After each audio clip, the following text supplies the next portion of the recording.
குடியரசுத் தலைவர் மூலம் உச்சநீதிமன்றத்திற்கே மத்திய பாஜக அரசு சவால் விடுவதாக முதலமைச்சர் மு.க.ஸ்டாலின் கண்டனம் தெரிவித்துள்ளார். தமிழ்நாடு ஆளுநர் தொடர்பான வழக்கை உச்சநீதிமன்றம் முடித்து வைத்த நிலையில் குடியரசுத் தலைவர் மூலம் அரசியலமைப்பு மீது பாஜக மறைமுக தாக்குதல் நடத்த முயற்சித்திருப்பதாக முதலமைச்சர் மு.க.ஸ்டாலின் தனது எக்ஸ் பக்கத்தில் குற்றம் சாட்டியுள்ளார்.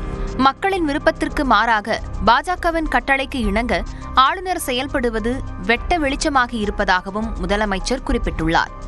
மேலும் அரசமைப்பிற்கு இறுதி விளக்கம் அளிக்கும் உச்சநீதிமன்றத்திற்கே மத்திய பாஜக அரசு சவால் விடுத்திருப்பதாக மு.க.ஸ்டாலின் குற்றம் சாட்டியுள்ளார்.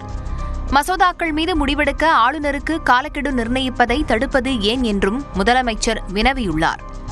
மசோதாக்கள் மீது ஆளுநர் எவ்வித முடிவும் எடுக்காமல் காலம் தாழ்த்துவது சட்டப்படி சரி என்று நிரூபிக்க பாஜக முயற்சிக்கிறதா என்றும் மு.க.ஸ்டாலின் கேள்வி எழுப்பியுள்ளார். பாஜக ஆளாத மாநிலங்களின் சட்டப்பேரவையை முடக்குவது மத்திய அரசின் நோக்கமா என்றும் வினவியுள்ள முதலமைச்சர் நாடு இக்கட்டான சூழலில் இருப்பதாக விமர்சித்துள்ளார். உச்சநீதிமன்றத்தில் குடியரசுத் தலைவர் சார்பில் முன்வைக்கப்பட்டுள்ள கேள்விகள் மாநில சுயாட்சிக்கு எதிரான மிரட்டல் என்றும் முதலமைச்சர் குற்றம் சாட்டியுள்ளார். அரசியலமைப்பை பாதுகாக்கும் இந்த போராட்டத்தில் பாஜக ஆளாத மாநிலங்கள் மற்றும் அரசியல் கட்சித் தலைவர்கள் ஒன்றிணைய வேண்டும் என்றும் மு.க.ஸ்டாலின் அழைப்பு விடுத்துள்ளார். மேலும் தமிழ்நாடு தொடர்ந்து போராடும் என்றும் வெற்றி பெறும் எனவும் முதலமைச்சர் தனது எக்ஸ் பக்கத்தில் பதிவிட்டுள்ளார். டெல்லியில் பேட்டியளித்த திமுக எம்பியும் மூத்த வழக்கறிஞருமான வில்சன் உச்சநீதிமன்றத்தை குடியரசுத் தலைவர் அணுகியதால் ஆளுநர் தொடர்பான தீர்ப்பில் எவ்வித மாற்றமும் ஏற்படாது என்றார். உச்சநீதிமன்றம் கொடுத்த தீர்ப்பை ரத்து செய்யலாமா என்று எண்ணுகிறார்கள்.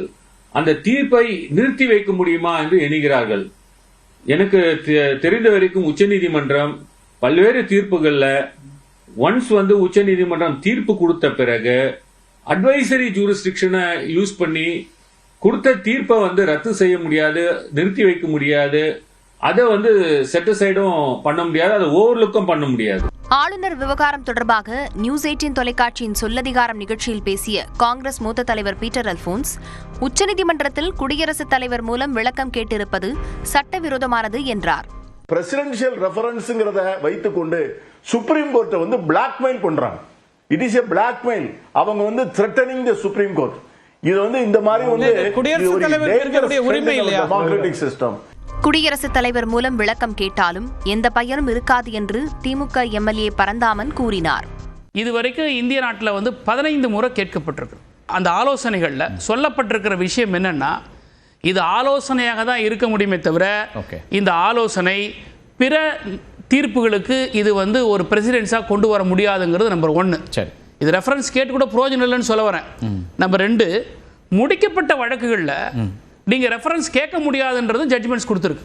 குடியரசுத் தலைவரை குறை சொல்ல வேண்டிய அவசியம் கிடையாது என்று வழக்கறிஞர் ராமசாமி தெரிவித்தார்.